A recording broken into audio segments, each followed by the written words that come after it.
تیرے حصار میں، اور اس کو تحریر کیا ہے آرز رشب نے۔ بسم اللہ الرحمن الرحیم۔ میرا نام آرز رشب ہے۔ اس ناول کا آغاز کرنے سے پہلے میں چاہتی ہوں کہ آپ سب میرے لیے دعا کریں۔ اس خوبصورت زندگی میں ایسے بہت سے واقعات گزرتے ہیں جو انسان کی زندگی میں بہت گہرا اثر چھوڑتے ہیں۔ تو آئیں آج آرز کی دنیا میں چلیں، جہاں آپ کو ایک نئی دنیا سے متعارف کرائیں۔ اس کہانی کے تمام کردار جگہیں فرضی ہیں۔ اس کہانی کے پیچھے کوئی مقصد نہیں۔ بس کی آرام دہ سیٹ پر بیٹھے مسافر اپنی منزل کے انتظار میں اپنی نگاہیں بچھائے بیٹھے تھے کہ کب منزل آئے اور وہ اپنے پیاروں سے مل سکیں۔ انہی کے بیچ میں کھڑکی سے سر لگائے وہ گہری سوچ میں گم تھی۔ کیوں بابا، آپ نے ایسا کیوں کیا میرے ساتھ؟ کیوں مجھے تنہا چھوڑ دیا اس دنیا میں؟ بابا، ہم آپ کے بغیر کیسے رہیں گے؟ آپ نے اپنی قسم دے کر ہمیں باندھ دیا ہے بابا۔ ہم کوئی حل نکال لیتے۔ کاش ہم آپ کو بچا پاتے۔ آپ سے تو ہماری زندگی کی سانسیں جڑی تھیں، تو پھر کیوں چھوڑ گئے ہمیں؟ ہمیں بھی ساتھ لے جاتے اپنے بابا۔ آپ کی حیا کیسے رہے گی آپ کے بغیر؟ اس کی جھیل جیسی آنکھوں سے آنسو قطرہ قطرہ گر کر اپنی بے بسی کا اعلان کر رہے تھے۔ دین محمد، کیا خرابی ہوئی ہے گاڑی میں؟ اس نے اپنی پراڈو سے سر باہر نکالتے ہوئے پوچھا۔ صاحب، شاید گاڑی میں کچھ مسئلہ ہو گیا ہے۔ دین محمد، کیا خرابی ہوئی ہے گاڑی میں؟ اس نے اپنی پراڈو سے سر باہر نکالتے ہوئے پوچھا۔ صاحب، شاید گاڑی میں کچھ مسئلہ ہو گیا ہے۔ دین محمد نے اپنے مالک کے لیے دروازہ کھولا، جو اس کی بات سن کر اب گاڑی سے نیچے اتر آیا تھا۔ 6 فٹ 2 انچ سے نکلتا قد، بالوں کو جیل سے سیٹ کیے ہوئے، سن گلاسز سے اپنی سحر انگیز آنکھوں کو آزاد کرتا، گھنی مونچھوں تلے لب بھیجے، اپنے مضبوط بازوؤں پہ نیوی بلو کوٹ ڈالے، وہ کسی سلطنت کا مغرور شہزادہ معلوم ہو رہا تھا۔ دین محمد، میرا اسلام آباد پہنچنا بہت ضروری ہے، اس نے چہرے پہ بیزاریت لاتے ہوئے کہا۔ صاحب، اس سنسان روڈ پہ میکینک ملنا مشکل ہے، میں گھر سے دوسری گاڑی منگوا دیتا ہوں۔ نہیں، اسے آنے میں شاید وقت لگ جائے، تم کوئی گاڑی دیکھو، مجھے اس سے پہلے وہاں پہنچنا ہے۔ جی صاحب۔ کچھ ہی پلوں بعد، صاحب بس آ رہی ہے، آپ کہیں تو روکوں؟ شاہ نے سر کو ہلا کے کہا یس۔ تبھی گارڈ نے شاہ کے نزدیک سر جھکائے کچھ کہا۔ تمہیں پورا یقین ہے؟ شاہ نے گارڈ سے پوچھا۔ یس سر، یہ دیکھیں بس کا نمبر۔ تصویر ڈیٹیکٹیو نے جو بھیجی تھی وہ تو آپ کے پاس ہی ہے۔ گارڈ نے سر جھکائے شاہ سے کہا۔ ٹھیک ہے، شاہ نے جواب دیا۔ سر، بس میں ایک ہی سیٹ خالی ہے۔ دین محمد نے شاہ سے کہا۔ ٹھیک ہے، فیروز، تم دین محمد کے ساتھ گھر سے گاڑی منگا کے اسلام آباد آؤ۔ سر، آپ اکیلے کیسے جائیں گے؟ میں آپ کے ساتھ جاؤں گا۔ نو، I don't need your help. I know how to protect myself. You just go. Yes, sir. میں نے تو آپ سے وعدہ کیا تھا نا، میں آپ کو دادا جی سے ملاؤں گی۔ آپ ان سے ملے بغیر ہی چلے گئے بابا۔ وہ رونے میں اتنی مشغول تھی کہ اسے محسوس ہی نہ ہو سکا کہ کوئی اس کے برابر میں آ کے بیٹھا تھا، جو بہت غور سے اسے دیکھ رہا تھا۔ بس میں صرف ایک ہی سیٹ خالی ہونے کی وجہ سے وہ اس کے برابر میں نہایت کوفت سے بیٹھا، کیونکہ صنف نازک سے اسے خدا واسطے کا بیر تھا۔ اچانک شاہ کی نظر اس ہلتے وجود پر پڑی جو شاید رو رہی تھی۔ شاہ اس کی کھلتی بند ہوتی آنکھوں کو دیکھ کے مجوس رہ گیا تھا۔ بڑی بڑی کالی گھور سامنے والے کو اپنے حصار میں جکڑ لینے والی آنکھیں جس پہ گھنی پلکوں کی جھالر پھیلی ہوئی تھی، کھلی کتاب کی مانند روشن چمکتا کالی چادر میں چھپا چہرہ جیسے چاند بدلیوں میں سے جھانک رہا ہو، خوبصورت گلاب کی پتیوں کے مانند کردرے موڑے ہوئے ہونٹ اس کی خوبصورتی کو اور نکھار رہے تھے۔ مگر اگلے ہی پل اس نے بڑی مشکل سے اس جادوگر چہرے سے نظریں پھیر لیں۔ ایک کشش تھی جو میں نے اسے نظر بھر کے دیکھا۔ گھنی مونچھوں تلے لب مسکرائے شاہ نے سوچتے ہوئے اپنے آپ کو ملامت کرنے لگا اور اپنی چہرے پہ پہلے والی سختی لاتے ہوئے نظریں سامنے مرکوز کر دیں۔ اچانک فائرنگ کی آواز گونجی، بس کے ٹائر چرچرائے۔ بس کے ڈرائیور نے بے قابو ہوتی بس کو بریک لگائی۔ حیا جو فائرنگ کی آواز سن کے خوفزدہ ہو گئی تھی، اچانک بریک لگنے سے سامنے والی سیٹ کے لوہے کی راڈ سے ٹکراتی شاہ نے اپنا بازو وہ غیر محسوس انداز میں راڈ کے اوپر رکھ دیا، جس سے اس کا سر شاہ کے مضبوط بازوؤں کو چھو گیا۔ حیا جو ایک دم سے بوکھلا گئی تھی شاہ کی طرف متوجہ ہوئی۔ شاہ نے بنا اس کی طرف دیکھے سر جھکائے آہستہ آواز میں کہا، ریلیکس۔ بس میں 3 نقاب پوش ہاتھوں میں جدید گنز لیے داخل ہوئے۔ سب اپنے ہاتھ اوپر کرو جلدی اور باہر نکلو، ان میں سے ایک نقاب پوش نے زور سے کہا۔ حیا نے خوف کے مارے اپنے چہرے کو مزید ڈھک لیا۔ کہیں یہ بلال لاشاری کے بندے تو نہیں؟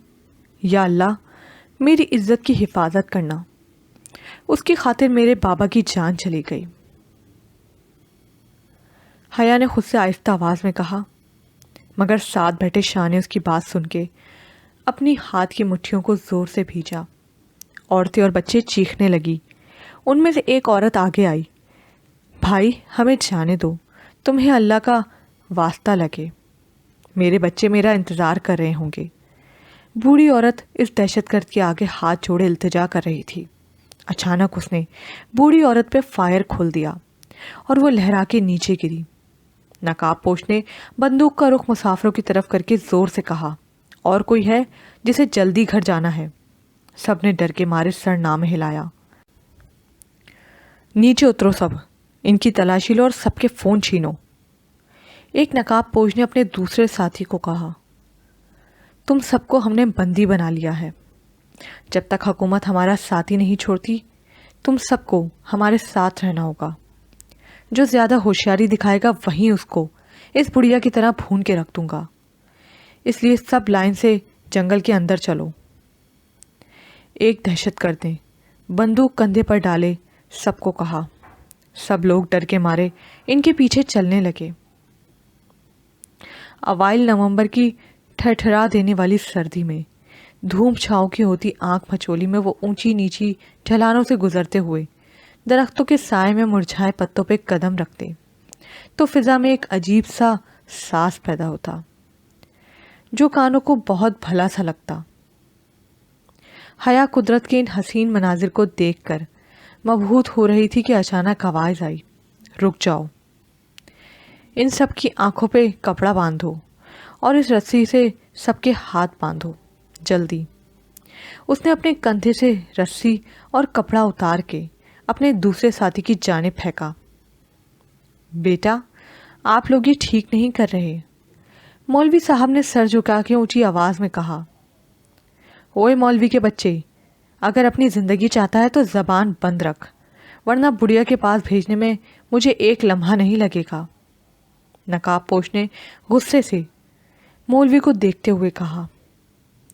مولوی صاحب ڈر کے پیچھے ہو گئے، پھر وہ سب کو باندھنے لگے۔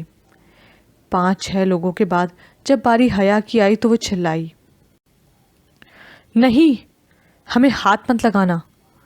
حیا نے چلا کے کہا۔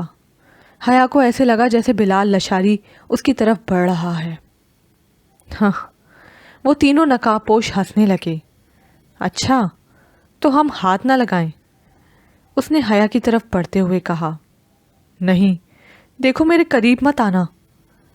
حیا 2 قدم پیچھے کو چلی، نقاب پوش 2 قدم آگے آیا۔ اس سے پہلے کہ وہ حیا کو چھوتا، اچانک حیا کا ہاتھ کسی نے کھینچا اور اسے اپنے حصار میں لے لیا، جس سے حیا کا سر اس کے مضبوط سینے سے ٹکرایا۔ حیا نے سر اٹھا کے دیکھا، وہی اجنبی جو بس میں اس کے ساتھ بیٹھا تھا اسے اپنے حصار میں لیے کھڑا تھا، جیسے ہر سرد و گرم ہوا سے وہ اسے محفوظ کر لے گا۔ شاہ نے اپنے سینے سے لگی حیا کو نہایت احتیاط سے دونوں بازو سے تھام کے اپنے پیچھے کیا۔ شاہ اپنے دانتوں کو سختی سے ایک دوسرے میں پیوست کیے ہاتھوں کی مٹھیوں کو سختی سے بھینچے۔ حیا اور دہشت گرد کے بیچ میں دیوار بن کے کھڑا ہو گیا۔ حیا نے اس کی پشت کو دیکھا، یہ دوسری بار ہوا تھا کہ وہ ایک مضبوط ڈھال بن کر اس کے سامنے آیا تھا۔ اسے ایسے لگا جیسے وہ تپتی دھوپ سے سائے میں آ گئی ہو۔ جب وہ تجھے کہہ رہی تھی ہاتھ مت لگانا تو آگے کیوں آیا؟ شاہ نے اسے زور سے پیچھے کی طرف دھکا دیتے ہوئے چلا کے کہا۔ اچانک دہشت گرد پیچھے کی طرف لڑکھڑایا اور اس کے غصے سے پڑتے لال چہرہ، دراز قد و قامت، سفید ڈریس شرٹ سے چھلکتی سڈول بازو جو کہ اس کے باڈی بلڈر ہونے کا ثبوت دے رہی، دیکھ کے چونک گیا۔ اس سے پہلے وہ اسے کوئی جواب دیتا، تبھی ایک زنانہ آواز گونجی، رخ خوشیا۔ نقاب پوش نے چہرے سے کپڑا ہٹایا تو وہ ایک 30-31 سال کے درمیانے قد کی سانولی سی عورت تھی، جس کے کندھے پہ رائفل لٹکی ہوئی تھی، جس کے ساتھ 2 اور دہشت گرد بھی تھیں۔ وہ شاید سب کا انتظار کر رہی تھیں آگے لے جانے کے لیے۔ وہ سب جدید اسلحے سے لیس تھیں۔ کیوں وقت ضائع کر رہا ہے؟ شام سر پہ پہنچ گئی ہے اور تو اس چھوری کے ساتھ لگا ہے۔ سردار کو اگر پتہ لگا تو تیرے ساتھ ساتھ میں بھی ماری جاؤں گی، سمجھے؟ دارو نے غصے سے نتنے پھلائے خشیا کو مخاطب کیا۔ جی دارو، معاف کر دو، خشیا نے سر جھکا کے کہا۔ اے چھوری، ادھر آ، دارو نے حیا کو پکارا، جو ابھی بھی شاہ کے پیچھے چھپی ہوئی تھی۔ جی؟ حیا نے کانپتی ہوئی آواز میں کہا۔ ادھر آ، دارو نے حیا کو کہا۔ حیا نے نظر اٹھا کے اس شہزادے کو دیکھا جو ابھی بھی اس کے آگے سیسا پلائی دیوار بن کے کھڑا تھا، جو ابھی بھی خشیا کو بھیجے ہوئے لبوں سے غصے میں دیکھ رہا تھا۔ اس کا تنفس غصے سے بڑھتا جا رہا تھا۔ دارو کے حیا کو پکارنے پر شاہ نے اپنے پیچھے چھپی حیا کو سرسری سا دیکھا۔ حیا شاہ کو دیکھنے لگی جیسے پوچھ رہی ہو کہ میں جاؤں؟ شاہ نے سر کو خم کیا۔ جاؤ۔ اس کے منہ سے دھواں نکلا۔ حیا نے بے بس نظروں سے شاہ کو پھر سے دیکھا، جیسے کہہ رہی ہو، you are the last hope for me, don't let me go. تم میرے لیے آخری امید ہو، مجھے جانے مت دو۔ شاہ نے اسے بنا دیکھے کہا، trust me, I will never leave you, I am with you until my last breath. میں کبھی تمہیں نہیں چھوڑوں گا، میں تمہارے ساتھ ہوں میری آخری سانس تک۔ شاہ کے آہستہ آواز میں کہنے پہ حیا کو کچھ سمجھ نہیں آئی۔ حیا نے شاہ کے تعاقب میں دیکھا، کیونکہ وہ بات اس سے کر رہا تھا پر وہ دیکھ کسی اور کو رہا تھا۔ اس بار شاہ نے چلا کے کہا، جاؤ۔ شاہ غصے میں شیر کی طرح دھاڑا۔ اس کا چہرہ غصے سے لال ہو گیا تھا، کیونکہ خشیا ابھی بھی حیا کو للچائی ہوئی نظروں سے دیکھ رہا تھا۔ شاہ کا بس نہیں چل رہا تھا کہ وہ خشیا کو دنیا کے کسی آخری جزیرے میں پھینک آئے، جہاں سے اس کی پلید نظریں حیا پر نہ جائیں۔ شاہ کا حیا کو بھیجنے کا مقصد صرف اس کی حفاظت کرنا تھا، کیونکہ وہ سب جدید اسلحے سے لیس تھی اور وہ خالی ہاتھ تھا۔ تو جو بھی کرنا تھا نہایت سمجھداری سے کرنا تھا، تاکہ حیا کو یہاں سے باحفاظت نکالا جا سکے۔ حیا دارو کے پاس گئی۔ جی؟ حیا نے کانپتی ہوئی آواز میں کہا۔ اگر شام سر پہ نہ ہوتی تو قسم ہے سردار کی میں تیرے سارے نامحرم ابھی نکال دیتی۔ دارو نے حیا کی آنکھوں پہ پٹی باندھے ہوئے کان میں آہستہ سے کہا اور زور سے ہاتھوں پہ رسی باندھ کے کھینچا، چل۔ اور اے چھورے، تو سمجھ آج تو بچ گیا۔ وہ کیا کہتے ہیں نا انگریزی میں، لکی ڈے۔ سردار کا حکم ہے، ابھی کسی کو نہیں مارنا، ورنہ میرے آدمی کو ہاتھ لگانے پر تیرا سر دھڑ سے الگ کر دیتی، دارو نے شاہ سے کہا۔ شاہ نے اپنے چہرے پہ آئی ہلکی داڑھی پہ ایک ہاتھ پھیرتے ہوئے دوسرا ہاتھ اپنی پینٹ کی جیب میں ڈالی، نظریں نیچے زمین پر مرکوز کی، جیسے اس وقت اس سے ضروری کوئی کام ہو ہی نہ۔ پھر اس کی گھنی مونچھیں تلے لب مسکرائے۔ اس نے دارو کی طرف سر اٹھا کے دیکھا اور اپنے کندھے اچکائے، جیسے کہہ رہا ہو، تم جو بھی کہو مجھے ذرا فرق نہیں پڑتا۔ دارو نے کچھ پل ان خود سر آنکھوں دیکھا اور آگے کی طرف بڑھ گئی۔ ایک ایک کر کے سب کی آنکھوں اور ہاتھوں پہ کپڑا باندھ کے وہ سب کو گھنے جنگل میں ایک مخصوص جگہ پر لے جانے لگی۔ کچھ ہی دیر بعد وہ سب رک گئی۔ آنکھوں پہ کپڑے کی وجہ سے کچھ دکھائی نہیں دے رہا تھا، پر پانی کے گرنے کی آوازیں آ رہی تھیں، جیسے کوئی ندی ہو پاس میں۔ آ گئے باراتی سب؟ مہمانوں کو کوئی تنگی تو نہیں ہوئی؟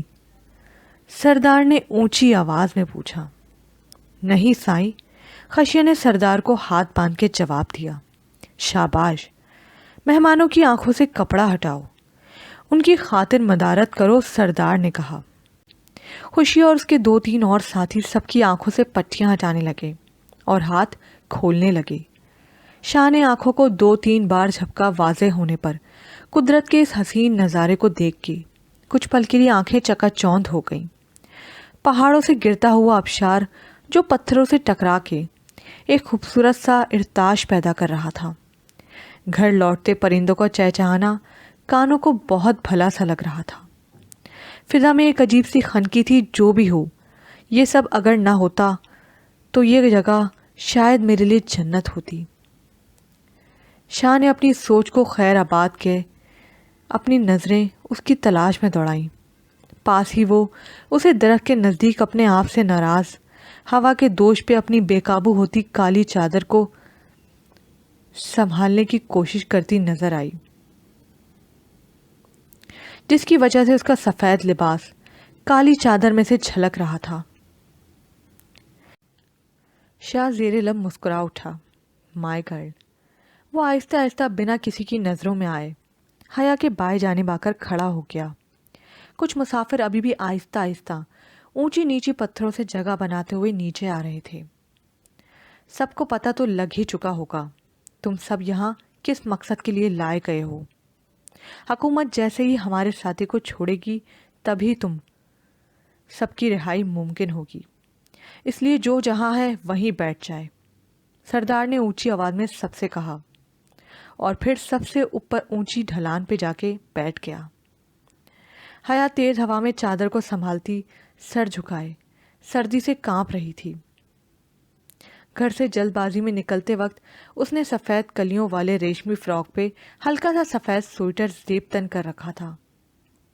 نظریں اونچی کر کے اسے دیکھنے لگی، جو سر پہ سندھی ٹوپی پہنے، کندھوں پہ اجرک ڈالے، دراز قد پہ سانولی سی رنگت، چہرے پہ بڑی بڑی مونچھیں اور داڑھی بڑھائے کوئی سندھی معلوم ہو رہا تھا، جس کی دائیں آنکھ پہ کٹ کا نشان تھا جو ماتھے کے پاس گزرتا ہوا دائیں آنکھ کے نیچے تک جا رہا تھا۔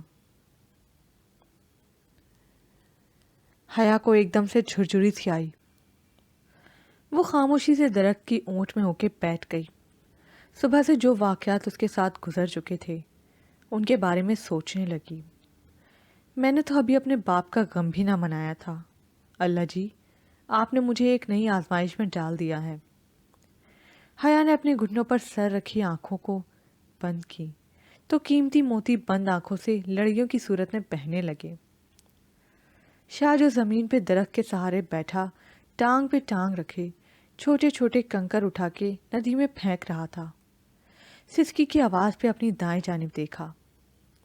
وہ اس کے قریب ہی مولوی صاحب کے برابر میں بیٹھی گھٹنوں پہ سر رکھے سسک رہی تھی۔ ایک انجانی سی درد کی لہر شاہ کے اندر دوڑ گئی۔ شاہ نے اپنے جبڑے کو زور سے بھینچا اور اسے دیکھتے ہوئے اپنی جیب سے ایک سگریٹ نکال کے سلگایا اور ایک گہرا کش لے کر ہوا میں دھواں چھوڑا۔ پھر خود سے ہم کلام ہوا، ایک دن آئے گا حیا رحمان جس دن میں تم کو اس شدت سے اپنی پناہوں میں لوں گا کہ تم مجھ سے پناہ مانگو گی۔ تمہارے ناتواں شانے میرا بوجھ سہار نہیں پائیں گے۔ اس دن میں اس ٹوٹی بکھری حیا کو پھر سے جوڑوں گا، یہ میرا تم سے وعدہ ہے۔ لبوں پر سگریٹ دبائے پھر سے ندی میں کنکری پھینکنا شروع کر دی۔ بیٹا مت رو، انشاءاللہ اللہ نے کیا تو ہم اس مصیبت سے جان چھڑا لیں گے۔ وہ رحمان ہے، اگر مشکل دی ہے تو اس کے ساتھ کوئی آسانی بھی دی ہوگی۔